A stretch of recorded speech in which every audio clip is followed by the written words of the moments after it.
Shri VPP Mustafa മുൻപ് UDF എന്നൊരു ഘടകകക്ഷി അല്ലെങ്കിൽ UDF എന്നൊരു കക്ഷിയിൽ അതിലിപ്പോൾ കോൺഗ്രസിനെ ജയിപ്പിച്ച് വിട്ടാലും മുസ്ലിം ലീഗ് പ്രതിനിധാനം ചെയ്യുന്ന ഒരു വിഭാഗമുണ്ടല്ലോ, അവർ ന്യൂനപക്ഷമാണ്. അപ്പോൾ ആ ന്യൂനപക്ഷത്തിന് പറയാനുള്ളതൊക്കെയും ലോക്സഭയിൽ UDFിലൂടെ കോൺഗ്രസിന്റെ ശബ്ദമായി വരും എന്നൊരു പ്രതീക്ഷ ലീഗിന് ഉണ്ടായിരുന്നിരിക്കണം. നിലവിലെ രാഷ്ട്രീയ സാഹചര്യത്തിൽ അതല്ല കോൺഗ്രസിന്റെ സ്ഥിതി. അതുകൊണ്ടാണോ ഞങ്ങൾക്ക് ഒരു സീറ്റ് കൂടി കിട്ടിയേ പറ്റൂ, ന്യൂനപക്ഷത്തിന്റെ പ്രാതിനിധ്യം ലോക്സഭയിൽ ഉണ്ടായേ പറ്റൂ എന്ന ലീഗ് ഇങ്ങനെ വാശി പിടിക്കുന്നത്?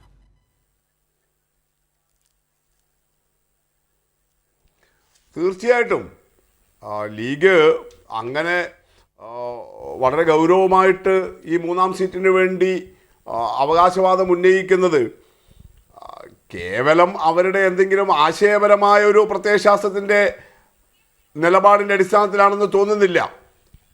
കാരണം നമുക്കറിയാമല്ലോ, ഈ കഴിഞ്ഞ 10 വർഷത്തിനിടയിൽ മോഡി ഗവൺമെൻറ്റിൻ്റെ കാലത്ത് ഇന്ത്യയിലെ മതന്യൂനപക്ഷങ്ങൾ നേരിടുന്ന വിവിധ നിയമനിർമ്മാണങ്ങളിൽ വിവിധ വിഷയങ്ങൾ ഉയർന്നു വന്നപ്പോൾ നിലവിലുള്ള ലീഗ് MP-മാർ തന്നെ കോൺഗ്രസിൻ്റെ MP-മാരോടൊപ്പം നിന്ന് എന്ത് നിലപാട് സ്വീകരിച്ചതാണ് എന്ന് നമ്മൾ കണ്ടിട്ടുണ്ട്.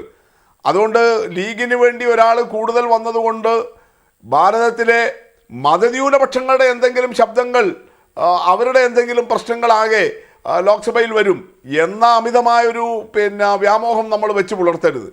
പക്ഷേ ഇവിടെ പ്രശ്നം എന്താ? ശ്രീ സേനാപതി വേണു പറഞ്ഞതുപോലെ ഞങ്ങൾ ആരെങ്കിലും ലീഗിനെ നിർബന്ധിച്ചു വിട്ടതാണോ? ഇവിടെ ലീഗിൻ്റെ നേതാക്കൾ ശ്രീ അബ്ദുള്ള സൂചിപ്പിച്ചു, ലീഗിൻ്റെ സംസ്ഥാന പ്രസിഡന്റ് പരസ്യവേദിയിലാണ് പറയുന്നത്. UDFിൻ്റെ മുന്നണി ചർച്ചയിലോ കോൺഗ്രസും ലീഗും തമ്മിലുള്ള ഉഭയകക്ഷി ചർച്ചയിലോ അല്ല, പരസ്യവേദിയിലാണ് പറയുന്നത് ലീഗിന് 3-ാം സീറ്റ് വേണം. ലീഗിൻ്റെ എല്ലാ നേതാക്കളും അത് പറയുന്നു. PK കുഞ്ഞാലിക്കുട്ടി ഉൾപ്പെടെ എല്ലാ നേതാക്കളും പറയുന്നു ലീഗിന്.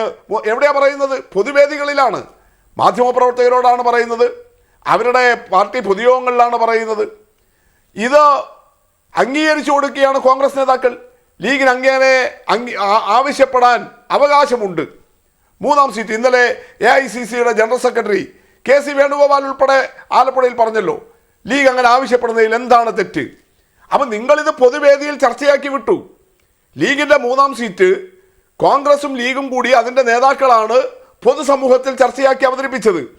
അങ്ങനെ പൊതുസമൂഹത്തിൽ നിങ്ങൾ ചർച്ചയാക്കി അവതരിപ്പിച്ചാൽ അതിനെക്കുറിച്ച് മറ്റുള്ളവർ അഭിപ്രായം പറയുന്നതിൽ പിന്നെ എന്താ തകരാറുള്ളത്?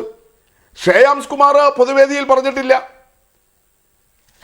ജോസ് കെ മാണി പൊതുവേദിയിൽ പറഞ്ഞിട്ടില്ല. ഇടതുപക്ഷ ജനാധിപത്യ മുന്നണിയുടെ സീറ്റ് വിഭജനത്തിന് വേണ്ടിയിട്ടുള്ള യോഗം നേരത്തെ നടന്നത് അംഗീകരിച്ചു. ആ യോഗത്തിൽ അവർ ചർച്ച ചെയ്തിട്ടുണ്ടാകാം. നമ്മളോട് ആരോടും അവർ പറഞ്ഞിട്ടില്ല ഞങ്ങളിങ്ങനെ ചർച്ച ചെയ്തിട്ടുണ്ട് എന്ന്. അപ്പോൾ അവിടെ ഒരു ഘടകകക്ഷിയുടെ യോഗത്തിൽ ഒരു മുന്നണിയുടെ യോഗത്തിൽ നടന്ന ചർച്ചയാണത്, അല്ലാതെ പൊതുസമൂഹത്തിൻ്റെ മുന്നിൽ അവരാകെ വന്നിട്ടില്ല. LDFിലാണെങ്കിൽ സീറ്റ് വിഭജനം പൂർത്തീകരിച്ചിട്ട് സേനാപതി വേണു എത്ര ദിവസങ്ങളായി?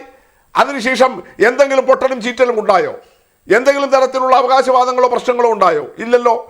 അപ്പോൾ ഇടതുപക്ഷ ജനാധിപത്യ മുന്നണിയിൽ എന്തോ ഘടകകക്ഷികളെ പരിഗണിച്ചിട്ടില്ല എന്ന് വരുത്തി തീർക്കാൻ ശ്രമിക്കുന്നത് അങ്ങേയറ്റം അപഹാസ്യമായ നിലപാടാണ്.